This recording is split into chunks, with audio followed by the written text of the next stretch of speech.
clinical focus on complex trauma, dissociative disorders, vicarious trauma, and birth trauma in Sydney. She provides assessment, diagnosis, and treatment to clients with complex trauma and dissociative disorders, as well as training, supervision, and case consultation to other health professionals. Kate writes and presents on treatment and associated issues relating to trauma and dissociation, and has published articles on the history of the false memory movement, trauma and disability, dissociative identity disorder, and childbirth trauma. Most recently, Kate has completed research into therapists' experiences of working with clients who've experienced incestuous abuse, which has continued into adulthood, which everybody is far more common than we would like to think and acknowledge, and has published papers on this clinical presentation, as well as therapists' experience of treating these clients. Kate is a fellow of the ISSTD and was the editor of ISSTD News from 2017 until January 2024. So I'd like to welcome all of our panel guests and begin with our discussion tonight with Jeff. And I'm going to begin with Jeff because this is where the whole journey started with you. And well, the first question I want to put to you, Jeff, is as you were doing your research into the Freud archives and the letters between Freud and Fleiss, what surprised you the most? Well, gee, everything. Literally everything. It feels now as I look back, I mean, we're talking nearly 50 years ago that I did this, and it seems unreal to me that I should be talking to Anna Freud, that I should be in Freud's house, that I was supposed to move into Freud's house. All of this happened so suddenly and seemed so unlikely that I couldn't quite understand it. It puzzled me. I was, after all, a very, very junior psychoanalyst. I had just graduated. I had made it very clear to everyone that I didn't believe anything about the unreality of child abuse. From the very first day of my training, I announced that you people are nuts. You're crazy if you think women would fantasize this. Why would they do that? It makes absolutely no sense. And I was told, be patient. You're young. You're not a psychiatrist. You're not a medical doctor. You don't realize how often women come and tell us stories about abuse. And I said, I'm sorry, I don't believe it for a minute. So to find myself basically 9 years later in Anna Freud's house was strange, very strange. And I wish I had more time, because I did go once earlier with my late wife, who at the time was in analysis. We went together in 1973 to meet Anna Freud. I thought it would be extraordinary for the two of them to meet because, as many of you know, Anna Freud was taken away by the Gestapo and interrogated, or God knows what else, for one day. She's never talked about it. Nobody knows anything of what happened. Presumably, her father did. And my wife was born in 1937 in the Warsaw Ghetto. So or in Warsaw, and then was in the ghetto for many years, 4 years. And I thought they would be able to talk about this. And I remember saying that to Anna Freud, you two have a lot in common. You both suffered. You both were traumatized during the Holocaust. And our question to you, Ms. Freud, both of us want to know why analysis is not more concerned with such events, with traumas, with terrible things that happen to children. And she looked puzzled and then annoyed and basically said, no, psychoanalysis has no interest in such events, which astonished us, both of us, because both of them had suffered directly. And basically she said, that's it. If that's your only question, goodbye. And very, very cold atmosphere. And we left in 1973. And so to find myself 6 years later, back in her house, it didn't make all that much sense to me. I didn't quite understand it, because in the meantime, I hardly had an illustrious career.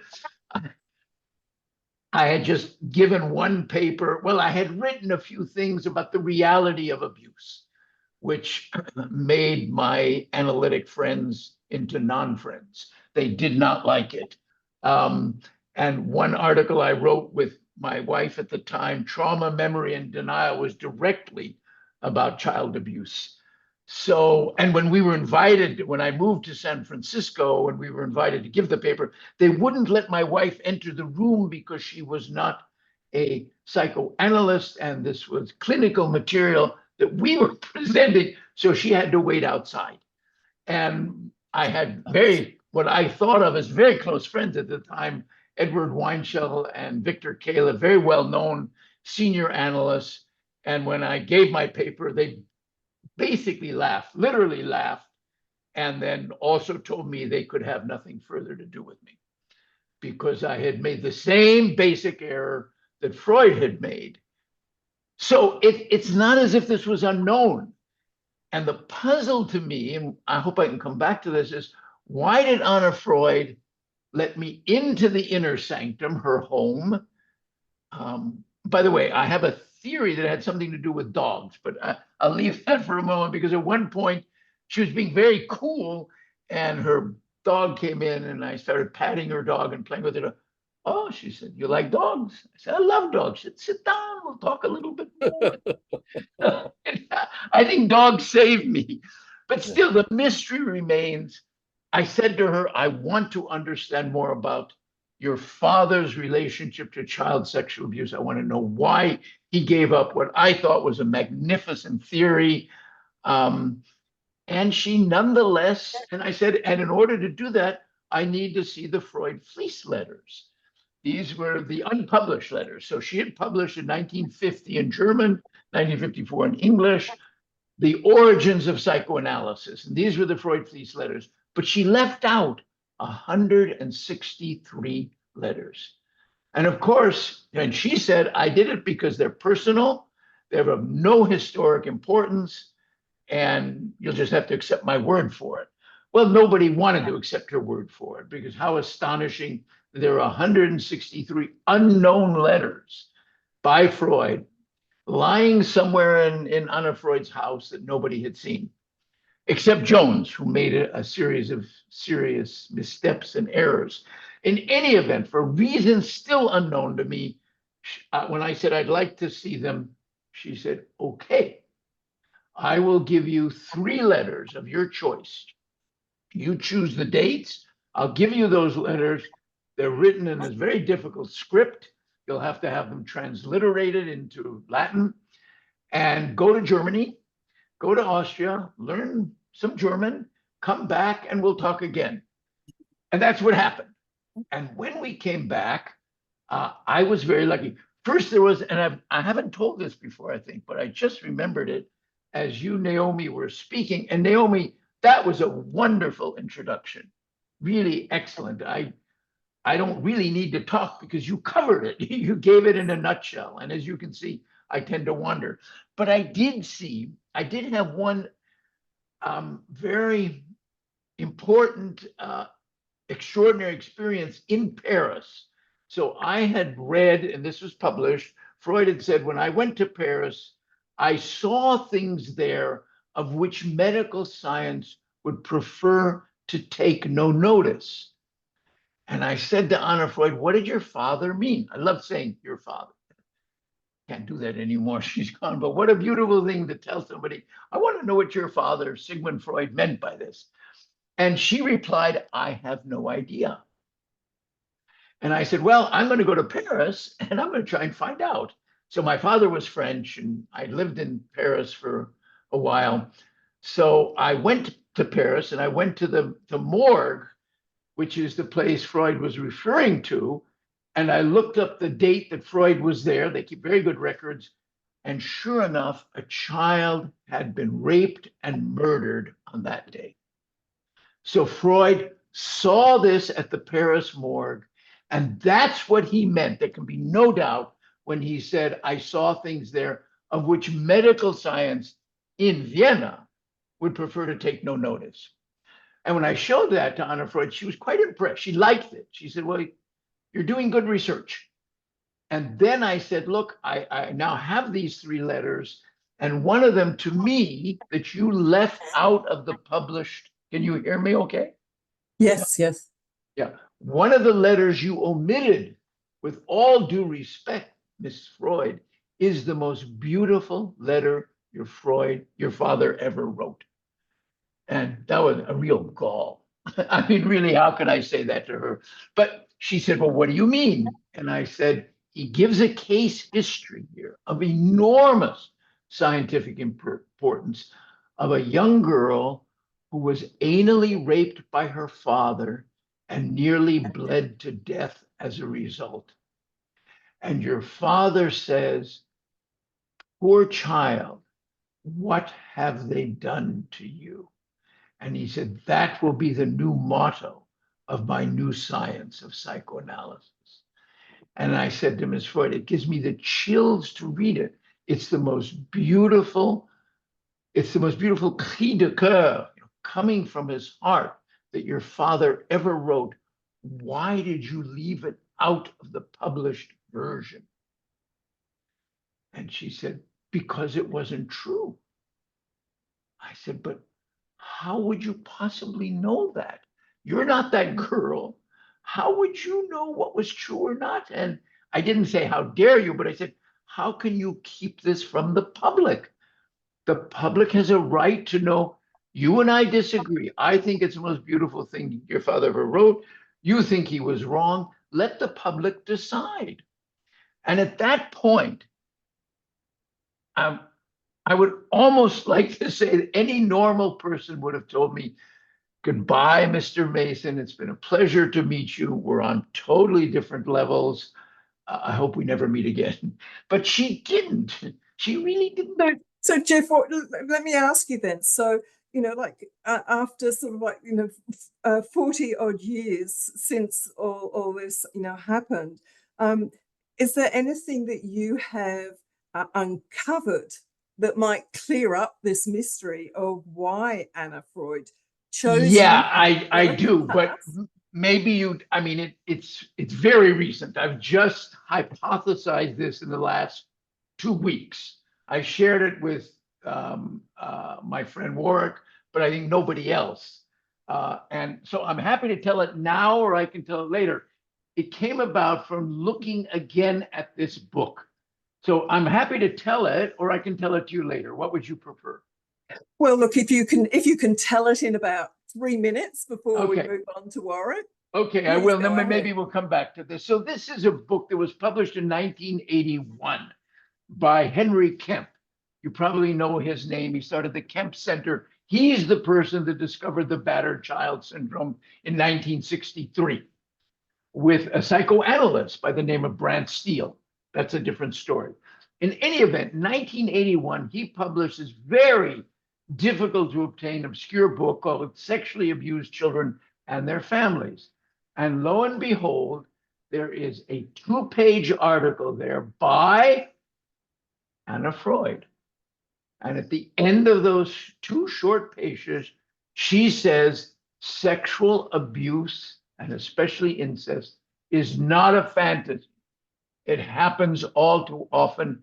It's the most terrible thing that can happen to a child, far beyond anything else in their life.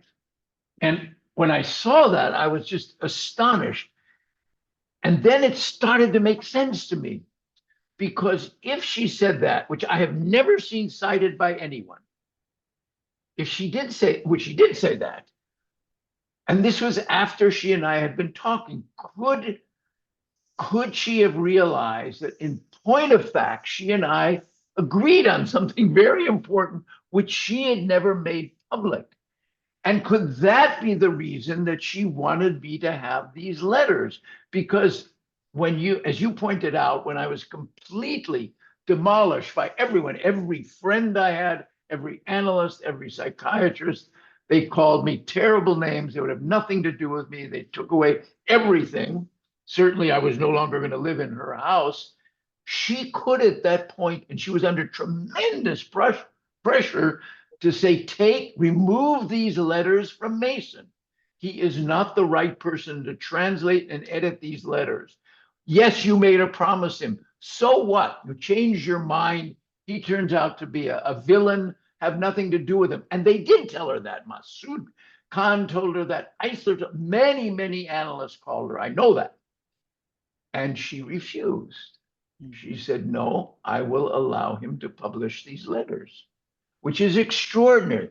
But even more extraordinary, as I sat at her father's desk, I opened the right-hand drawer and I found a large stack, maybe 25 or 30 letters, all having to do with child sexual abuse. So when I saw them, I turned to Anna Freud and Miss Freud, who put these letters here? And she said, I have no idea. I now believe that she put them there and that she was hoping that one day somebody would come along and saying, the story is not ended. There's more to this than meets the eye. Because otherwise it doesn't make sense. She could easily have said, you're finished, Masson. Go away. Everybody's right. Everybody that tells me what a horrible man you are, they're all correct. You are a horrible man, except that you like dogs. That's your only saving grace. And she did not do that. She handed me the Freud Fleece letters. She allowed me to do this critical edition for Harvard University Press.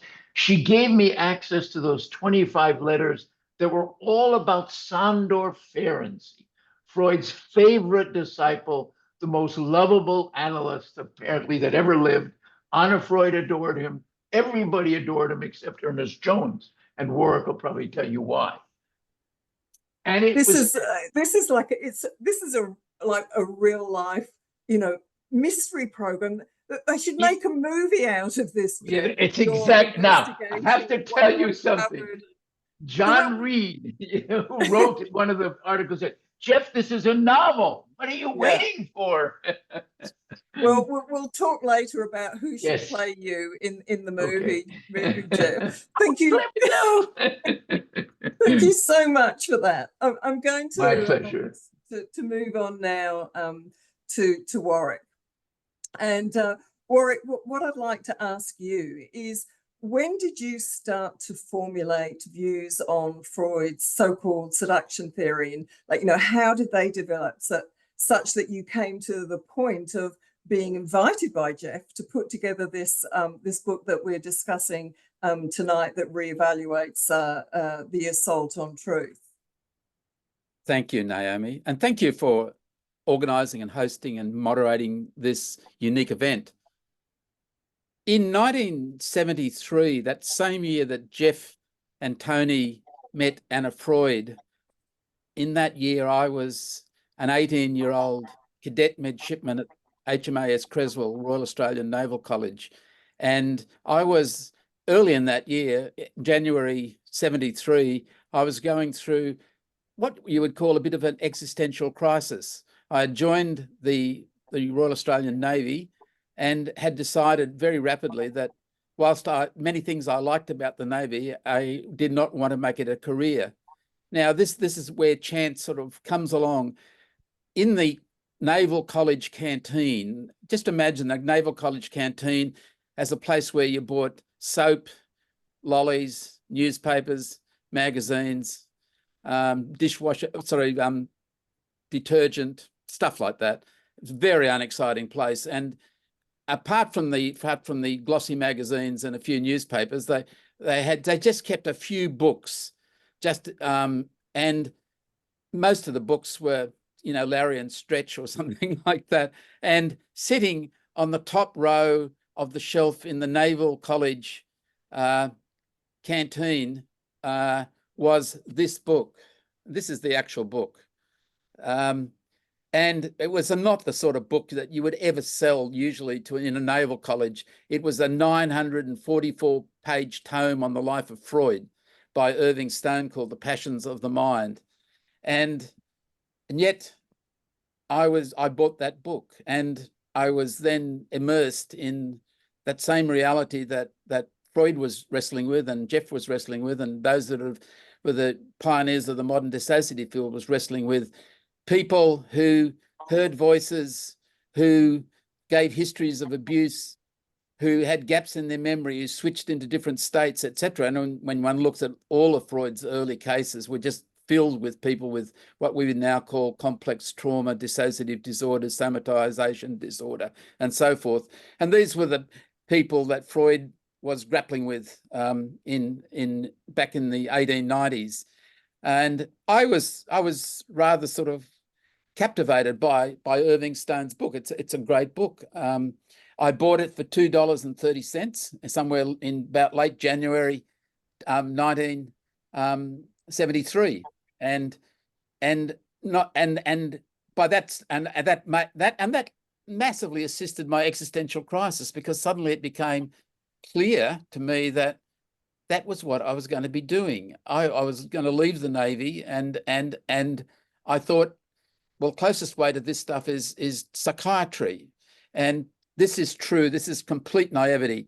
In those old days where you used to put 20 cents in a slot to ring up somebody, I rang up the university's admission centre from the Naval College and said, hello. And someone answered, and I said, hello, how do you become a psychiatrist? There was an incredulous voice said, well, you'd have to do medicine first, wouldn't you? I said, oh, okay. How do you do medicine? At which point they hung up on me. And but I actually now had a bit of intelligence and a clue how to progress with things. So strangely enough, I ended up exiting the Naval College very amicably, though the commander at the time that I left in my last interview on discharge from the facility said, interesting words. He said, I wouldn't exactly call you a crazy mixed up kid, but, and that, by the way, that's not the first time. That wasn't to be the last time in my life that someone said something similar to that, which was sort of to find out when I sort of became very involved in the complex trauma dissociative disorders field. And so within 6 years of entering medicine, I found myself as a psychiatry registrar in a large fifth schedule state mental facility. And when I look back on it, it's very apparent that I was seeing repeatedly severe dissociative episodes on the part of patients and sometimes staff, and yet we had no particular framework in which to conceptualize these. In those days, you had schizophrenia, you had manic depression, or you had borderline personality disorder. The standard textbook of psychiatry, the 3-volume Friedman, Kaplan and Sadek, which came out the year I entered psychiatry training, included somewhere at about page 2000 odd, about 1.5 pages on the subject of incest, and which they quoted a prevalence among women of 1 in a million women. And as you all know, like within a few years, we were having epidemiological studies regarding the prevalence of incest. And Diana Russell, in her work in populations near San Francisco, came up with a figure of about 160,000 per million rather than 1 in a million, which was a bit of an advance. And that reflected though that where these sort of patients fitted in our conceptualization and in psychiatry training. In the whole of my whole training, I never had one tutorial on dissociative disorders. If one asked anyone if they knew anything about it, you would get something along the lines of, well, these are so vanishingly rare that you'll never encounter one in the average psychiatric career. So, don't bother trying to waste your time learning about rare and exotic. Well, I'm just going to sort of like give my experience of that. Training as a social worker in the UK in the early 80s. I went through my whole social work training without sexual abuse ever being mentioned once. And, you know, and prior to my training, I was working in children's homes, and that's how much we valued children, you know, back in the day, where completely untrained people were staffing children's homes. And, you know, looking back, I can just see now, like, it's just so obvious. But, you know, no one noticed or recognized that in the children's homes either. I want to just ask you, Warwick, because in this book, you have an interview with Jennifer Freud, who's going to be doing a webinar for Delphi in December about institutional betrayal trauma. Can you say something about the connection between Oedipal fantasy and false memory syndrome, this is the kind of discussion that you had, you know, with Jennifer?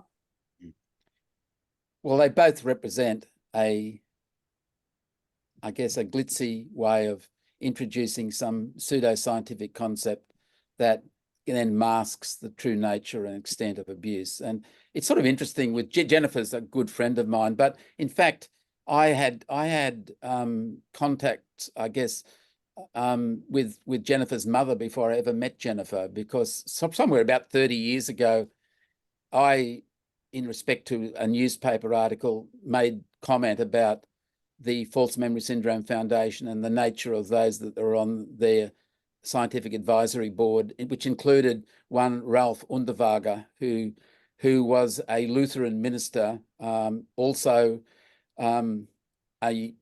practiced as a health professional writing court reports, and who came sort of very unstuck when he gave an interview to a Dutch pedophile magazine, Prediker, in which he's extolled the virtues of paedophilia.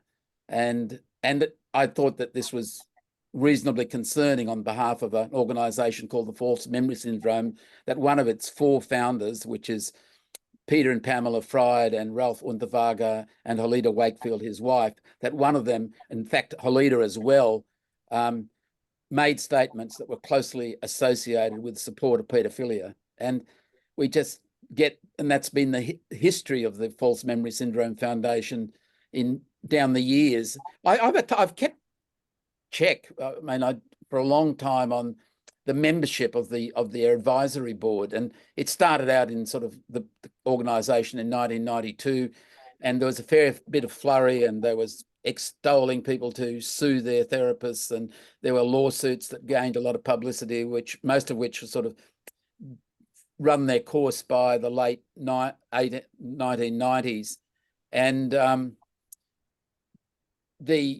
the false, and when one looked at the composition of the board of supposedly eminent people, which were a mix of eminent and sort of weird people that formed the basis of their board down the years, is that unlike every other organisation I've seen where, you know, you have a board of, you know, advisory board or board of directors where there are elections or there's a, you know, a turnover of office bearers, in that organisation, as members died that were on the advisory board, they remained on the board as a dead person. And by the time it got to the late, by about 1919, half the people that were on the advisory board of the False Memory Syndrome Foundation were actually dead. And yet it's an amazing front they had, that they kept this sort of public persona, which is mainly Pamela Freud, to be honest. I'm not sure that after a little bit of flurry in the beginning that there was much activity at all. And you know, she used to put out newsletters, and it made it, and it reminded me of the Wizard of Oz. You know, everyone's afraid of this sort of monster, which is this sort of crotchety tin man stuff stuck in them, you know, behind a mask. And it finally folded at the end of 2019. And when you look at, you know, the Oedipal fantasy, it was also another idea adapted without any substantive evidence. There was never any serious scientific validation for the false memory syndrome. Neither has there really been any serious scientific validation of the Oedipal conflict, resulting, for example, in someone actually being treated with psychoanalysis and actually being cured of it. And our colleague Bennett Simon, who was actually angry with Jeff way back, and then but took a fair approach. He thought he was going to do a scholarly demolition of your treatise, and then examined all of the literature in psychoanalysis on the Oedipal conflict, and declared really that he could find not a single case in the whole history of psychoanalysis where someone who wasn't actually psychotic actually came with an Oedipal fantasy and was cured via psychoanalysis. So ended up kind of agreeing with you, Jeff. Yeah.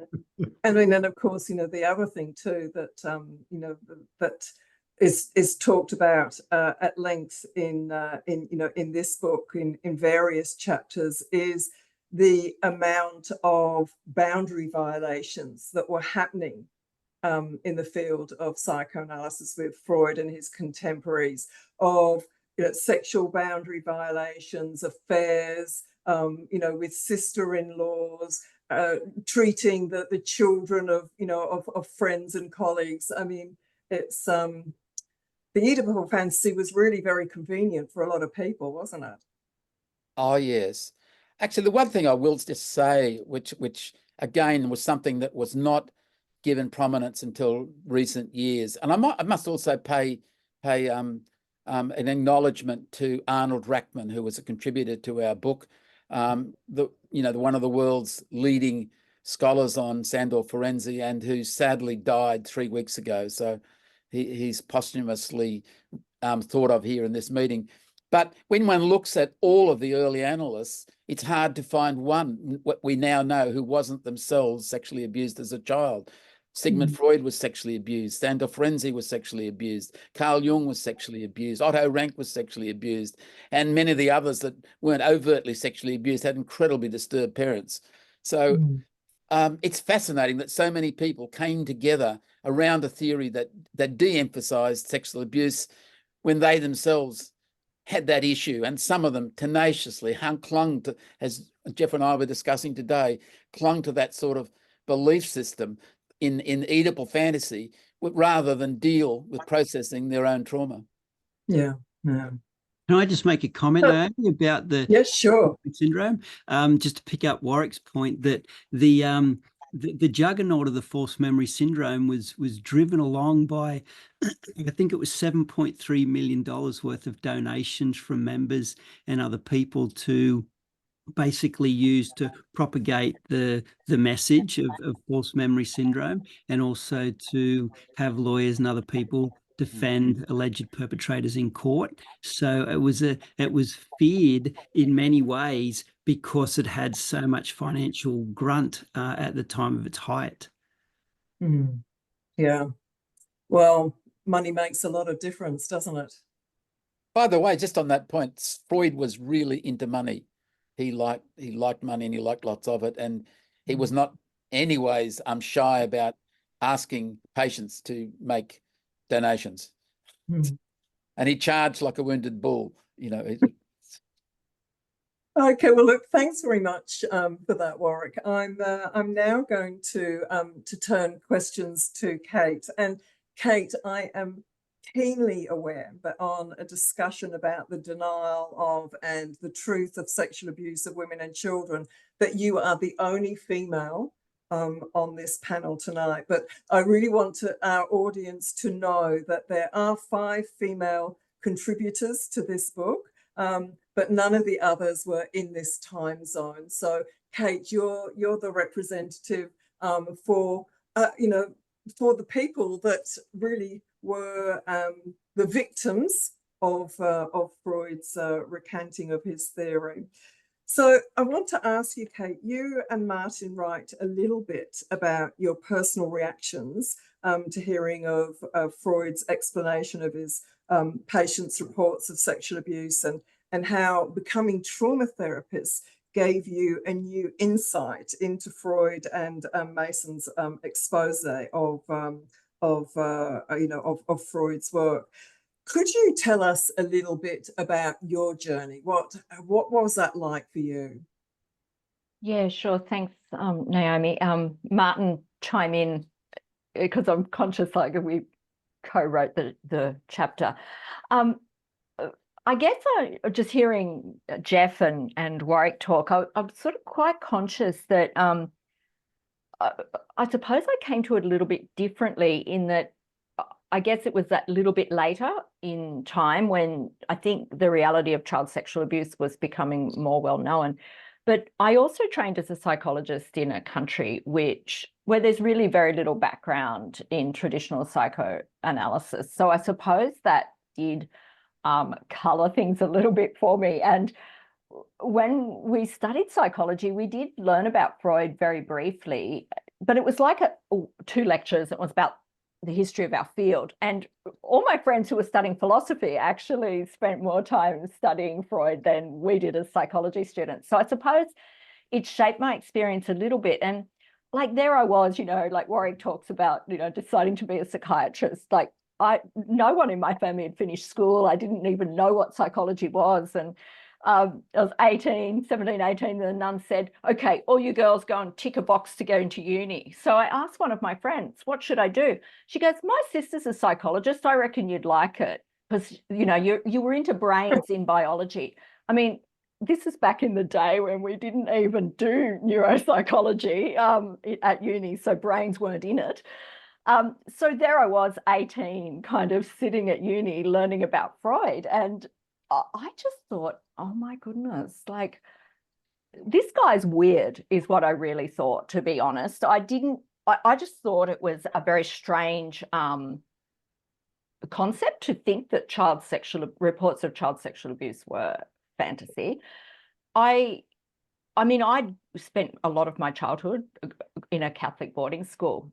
And we all knew, growing up Catholic, that these things were not fantasy.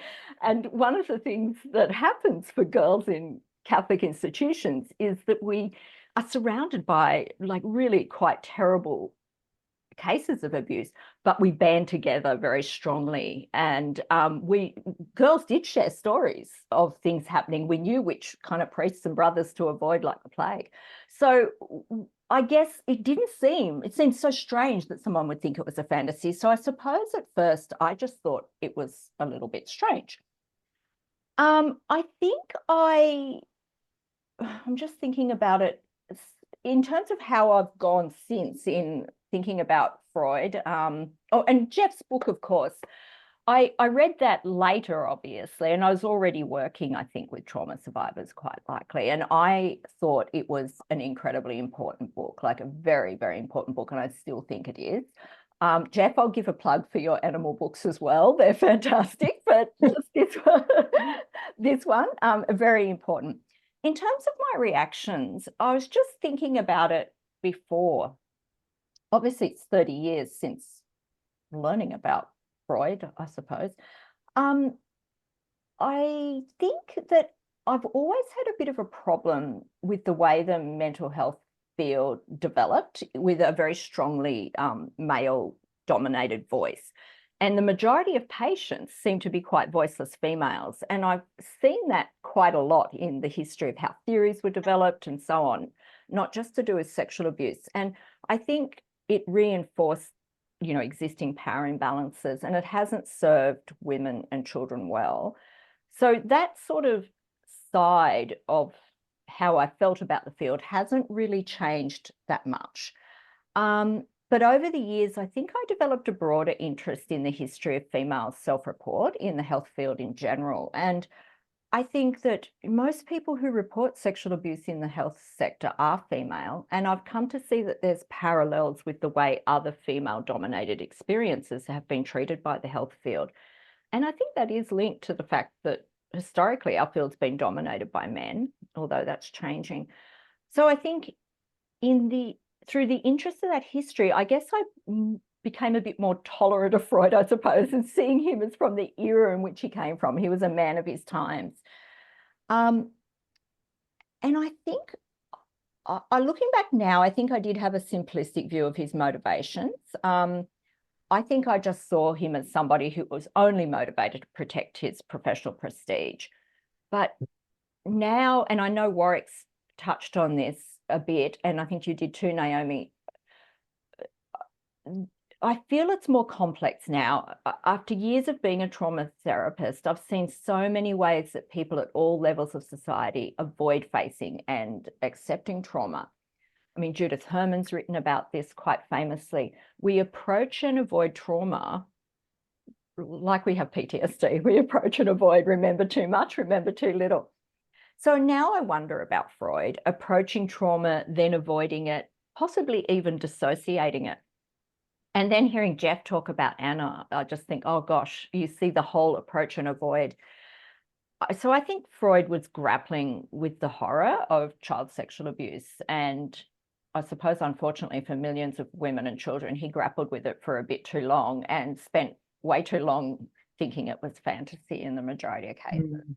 So I suppose that's my kind of how I've sort of changed over the years, I guess, from my initial first reading of it.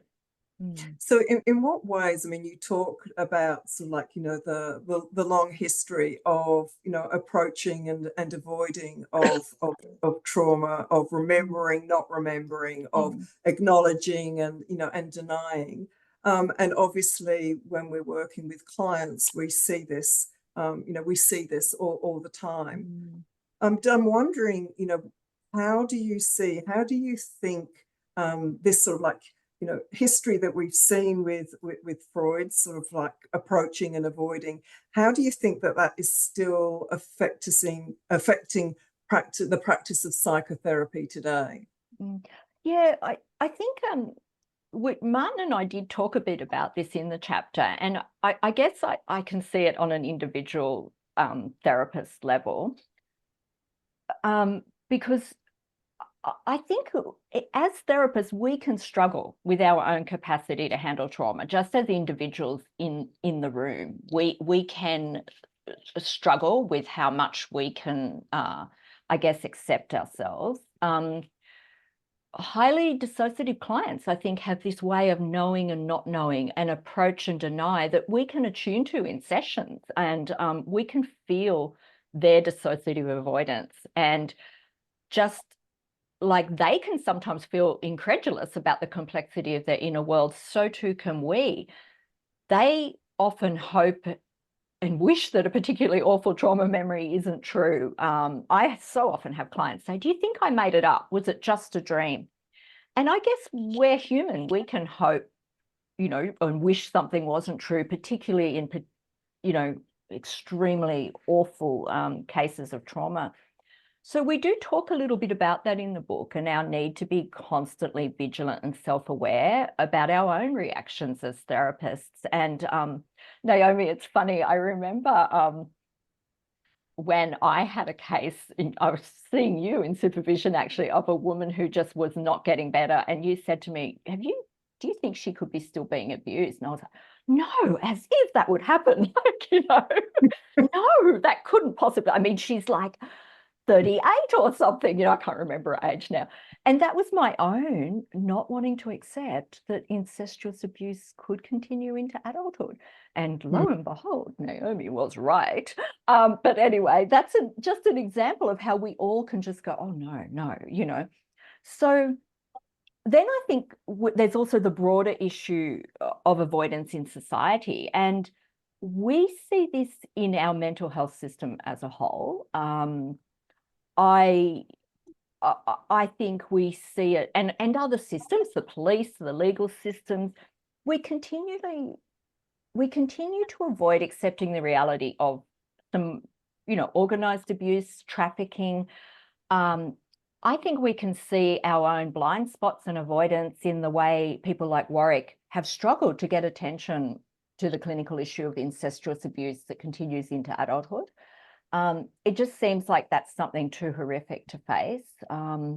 We can see it in the way we've been so reluctant to accept the interface between incestuous abuse and the organised sexual exploitation of women and children, which is becoming more apparent now.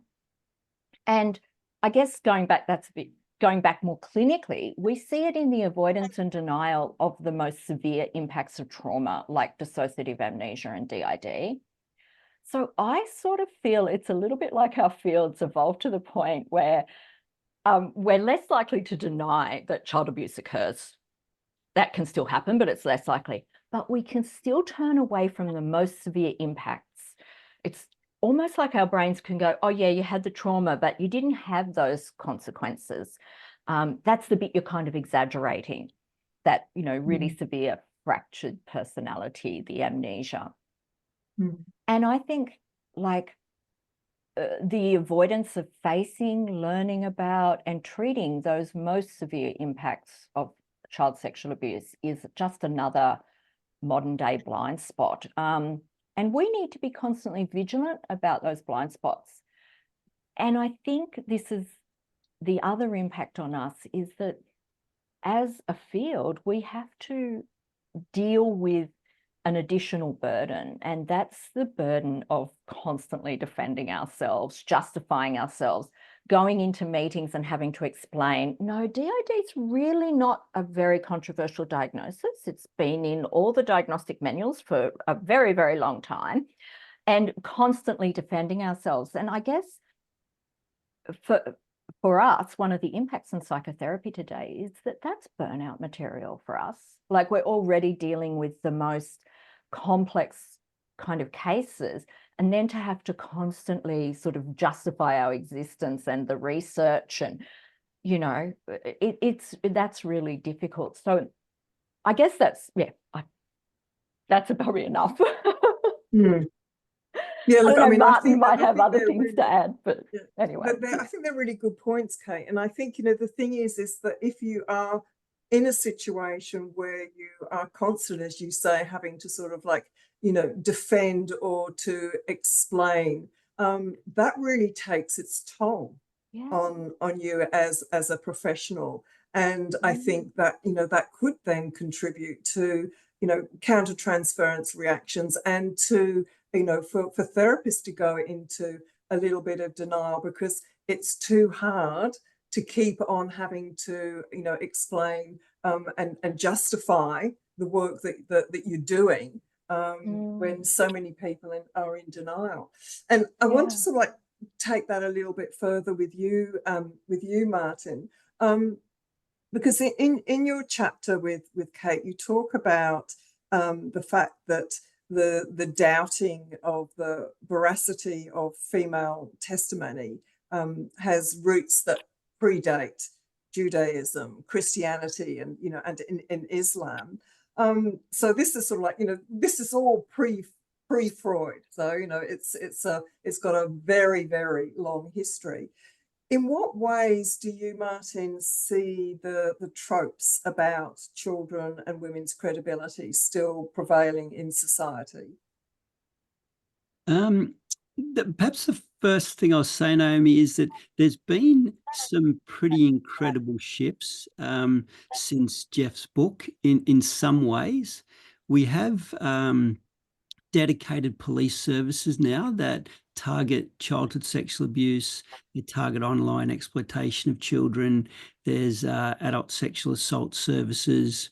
There's a number of advocacy services that exist now in various communities, NGO and some of them more government organised.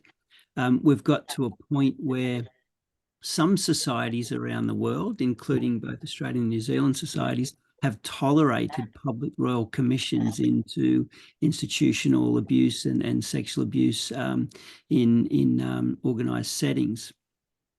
So these seem to be incredible shifts forward, and your point becomes even more pertinent as a juxtaposition to that, because there still is such an incredible appetite to know for a moment and then forget or deny. It's like child sexual abuse, and perhaps sexual abuse more broadly, or sexual victimization of women in particular, is like a hot piece of coal. You can pick it up for a moment, but don't hold it in your hand for too long before you drop it and things go back to how they were.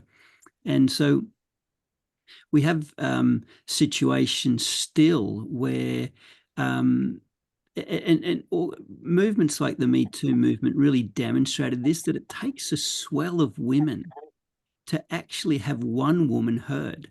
You can't, you know, a woman can't say that this has happened. It needs a whole swell of others to say, yes, this happened to me too, for things to actually be really noticed at a societal level.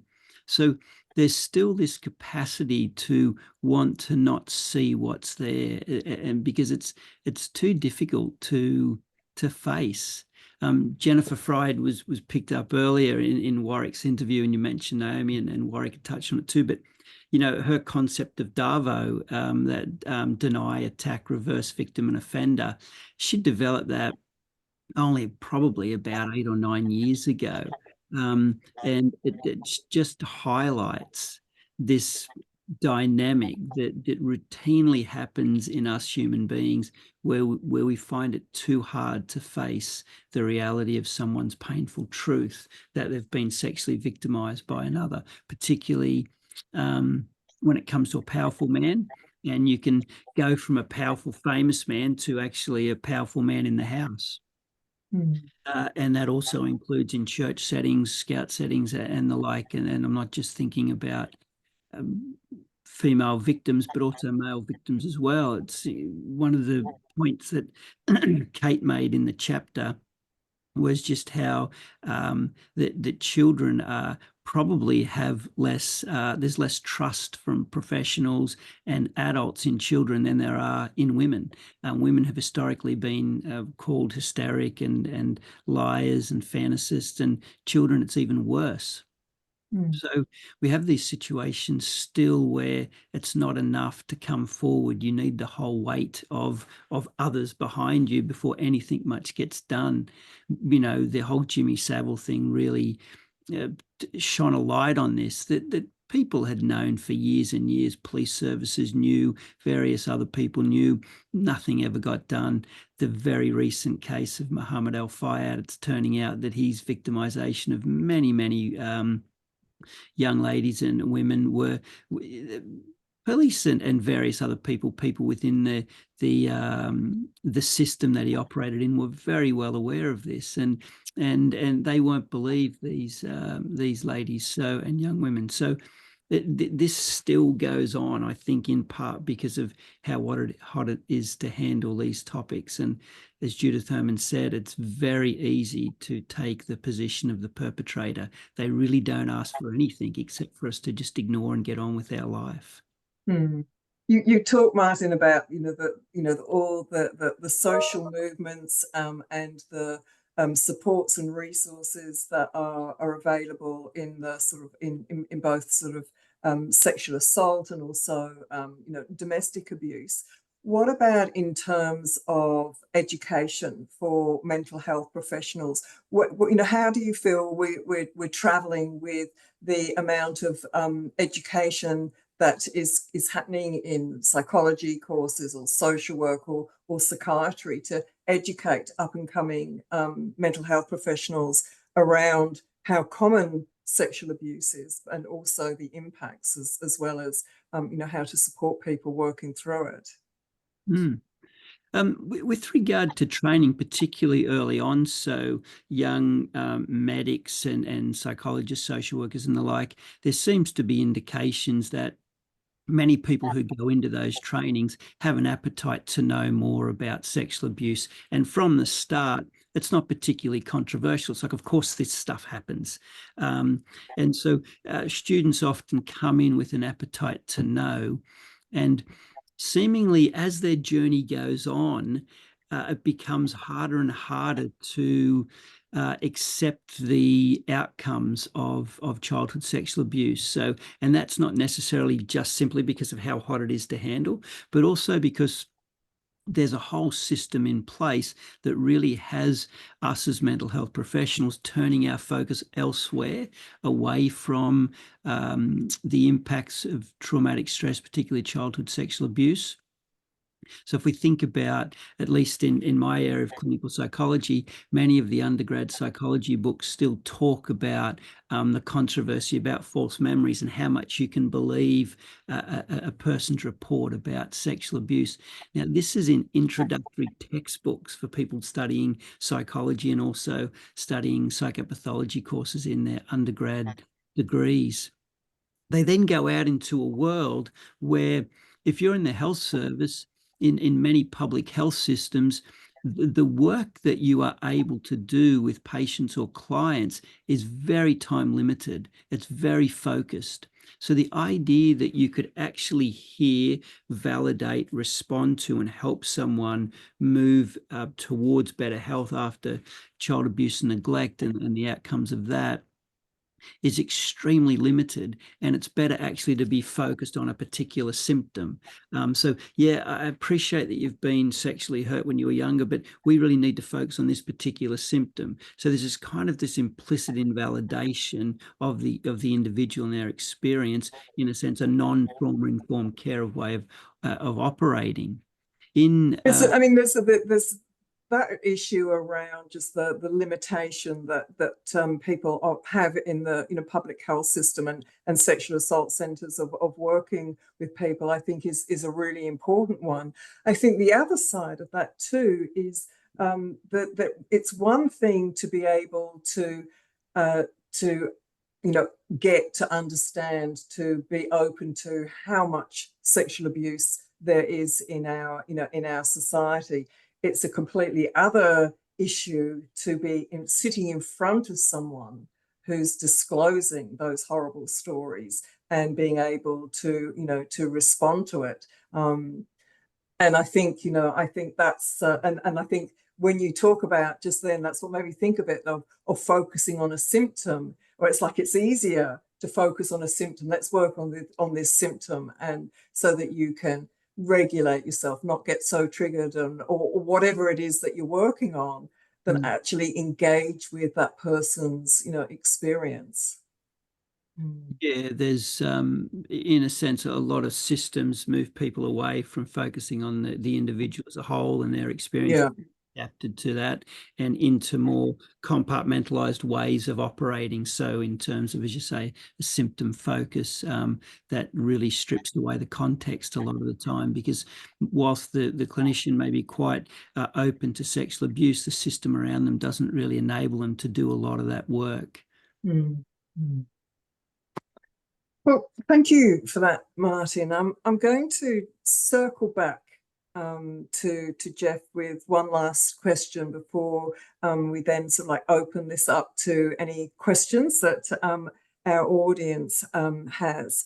So Jeff, I want to ask you, were you surprised by the reaction to the publication of The Assault on Truth, the negative reviews, the reviling of you as a person? I mean, not just at a professional level, but at the personal attacks that you were subjected to, not only in the psychoanalytic world, but in a much larger in the intellectual world. I understand that at that time you were a full professor, but after the publication, you couldn't even find a position as a lecturer in a junior college in America. And this is what whistleblower circles is called blackballing.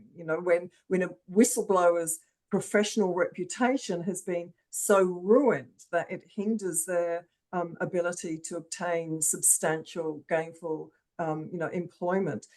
Like, what was that like? Well, I mean, at first I was very shocked. I didn't expect that. And when the book came out, the reviews were just horrendous.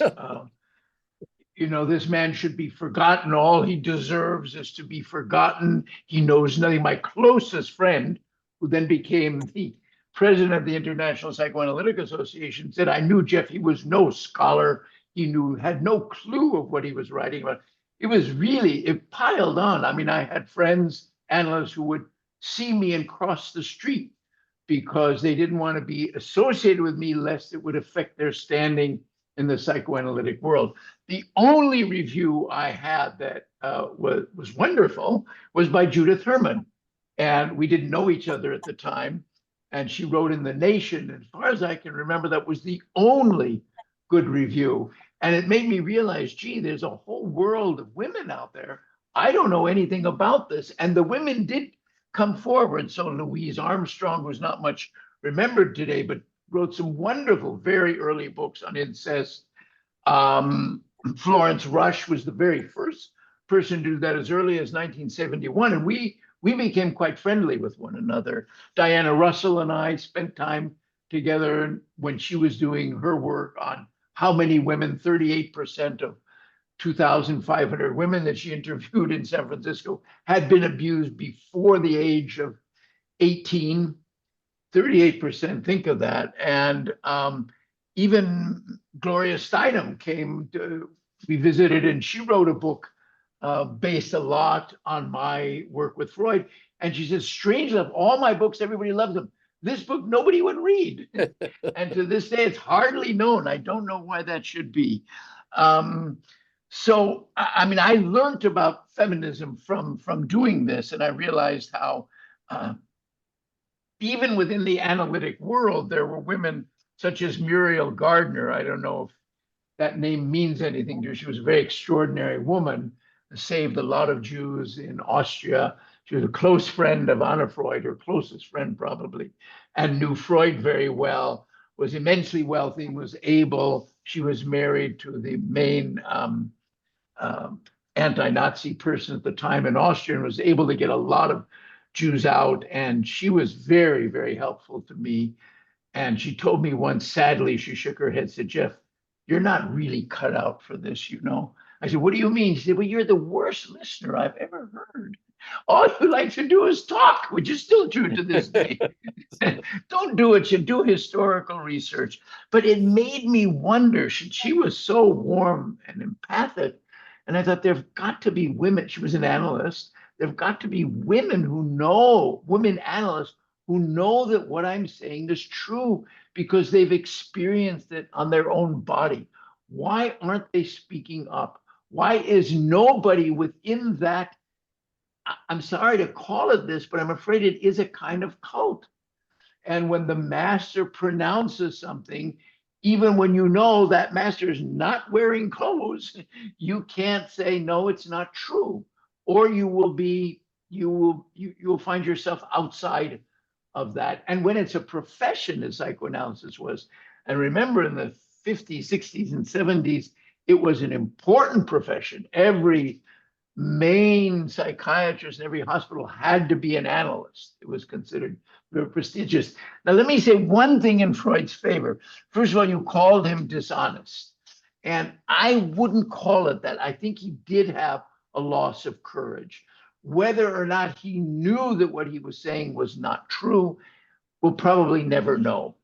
He definitely lost his courage, but he was, let's remember, he was the first human, I think, in history to recognize the importance of child abuse for a person's later life. He was the first person to do that, and then he took it back. And that's another thing that I should have told you about when I pointed it out to Anna Freud. I said, you gave me the second letter she gave me was what happened when in 1896, Freud had the courage to say, I have discovered the source of the Nile for psychopathology. I know why people are unhappy. They have been abused as children. And his colleagues, approximately 50 psychiatrists, laughed at him. And he went home and he wrote a letter to Fliess. He said, I have been abandoned. A void is forming around me. I don't care. I'm going to stick to the truth. And Anna Freud took that out.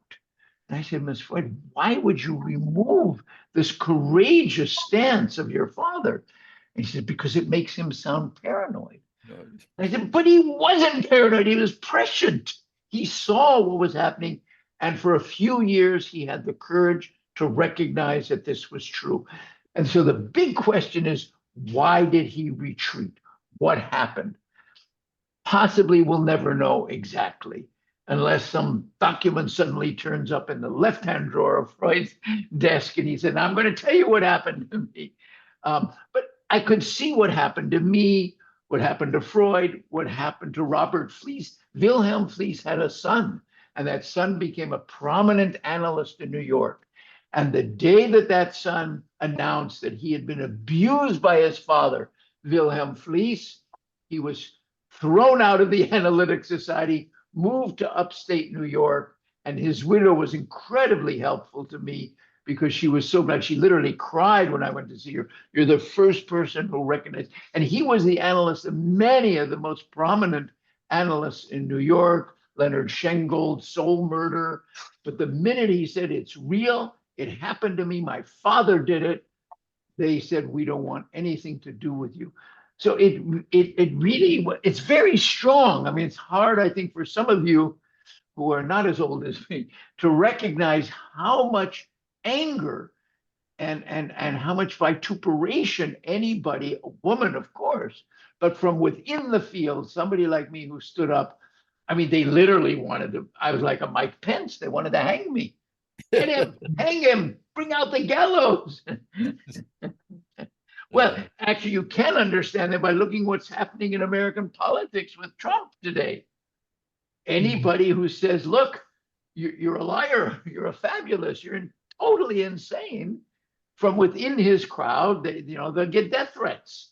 Now, I didn't get death threats, but I did experience the death of my profession, as you saw. Mm-hmm. Well, I mean, and I'm sure everyone who's, listening to this story, Jeff, is incredibly sorry that you went through that, at the same time as being immensely grateful for your courage to actually publish what it is that you found. It's fascinating to me as I'm talking to you, I'm looking at the right and I see the name of Daniel Delanoë, who's a French psychiatrist. And I met him a few months ago in Paris, and he is so wonderful.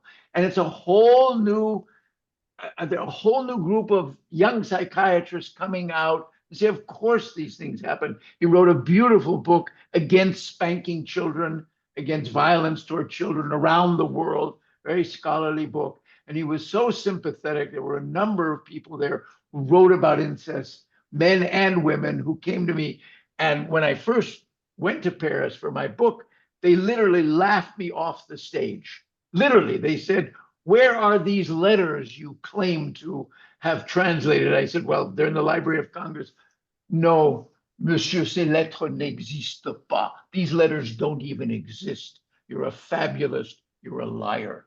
So it was so wonderful to see just a few months ago in Paris, and things are changing around the world, thank God. And thank God I've lived to see it. Yes, absolutely. They did not succeed in shooting the messenger. They tried very hard. You know, my best friend became Daniel Ellsberg, and they tried very hard to shoot him. And when we first met 50 years ago, he said to me, Jeff, you'll be sorry. And I didn't know what he meant. He was right. Yeah.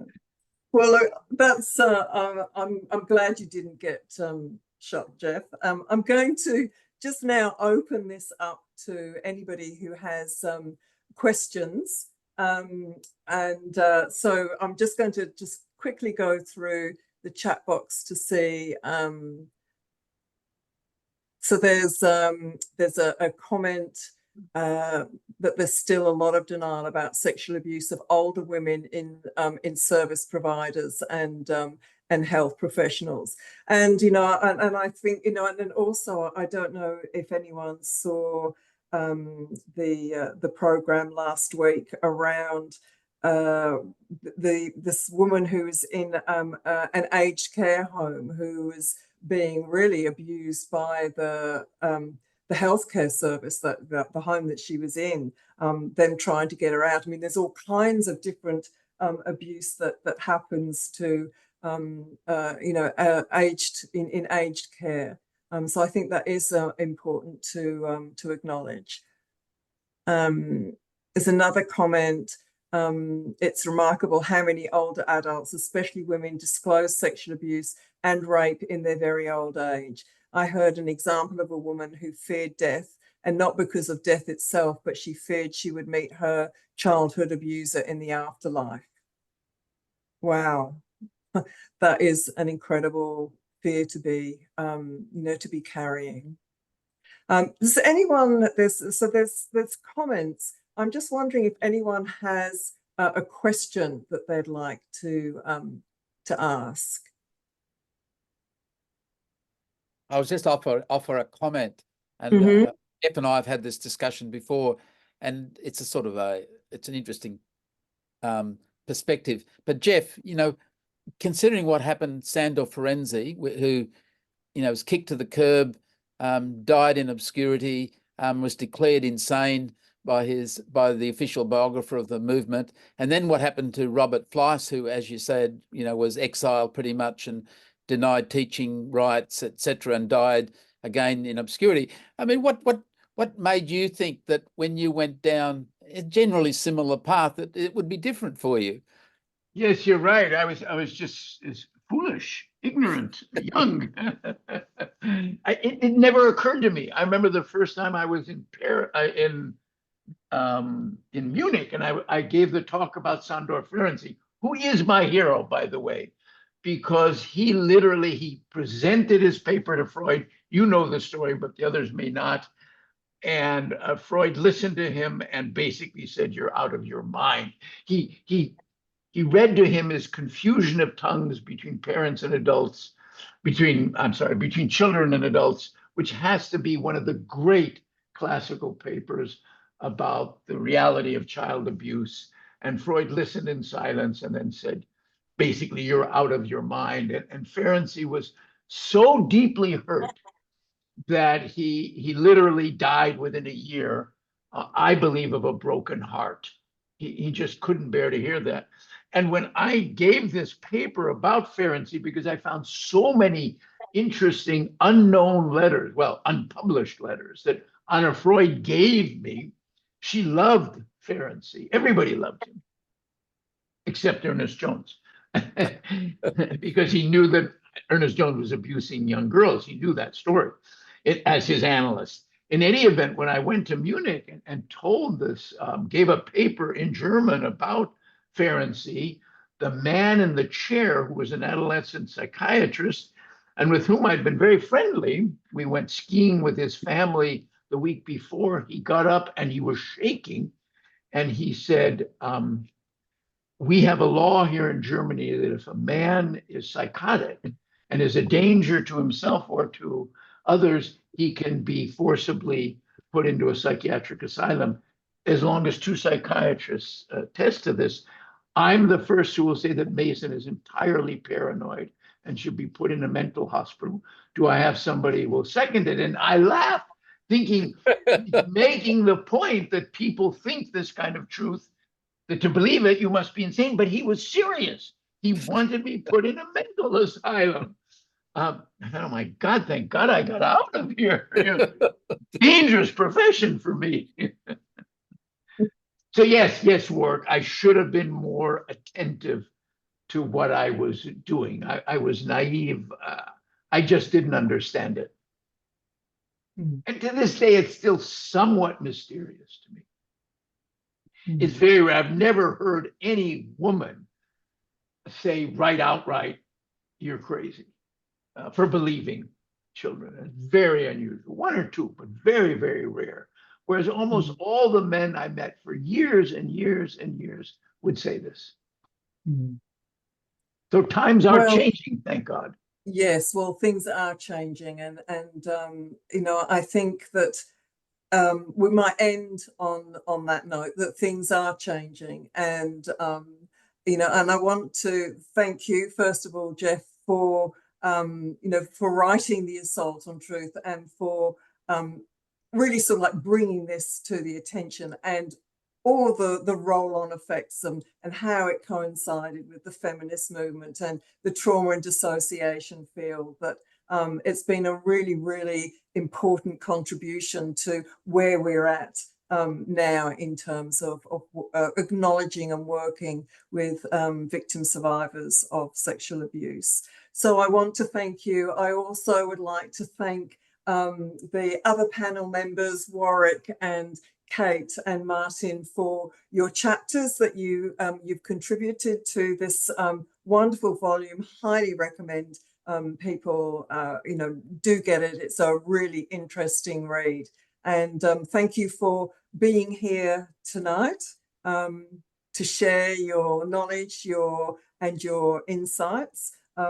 I look forward to seeing you, Jeff, Kate and Warwick, in Melbourne next week for the in-person launch at the John Briere workshop. Fortunately, Martin won't be able to join us, but we'll we'll have a drink for you, Martin. We'll be thinking about you. Thank you very much, Naomi. And thanks to you for putting this together and for everyone for joining us tonight. It's been wonderful.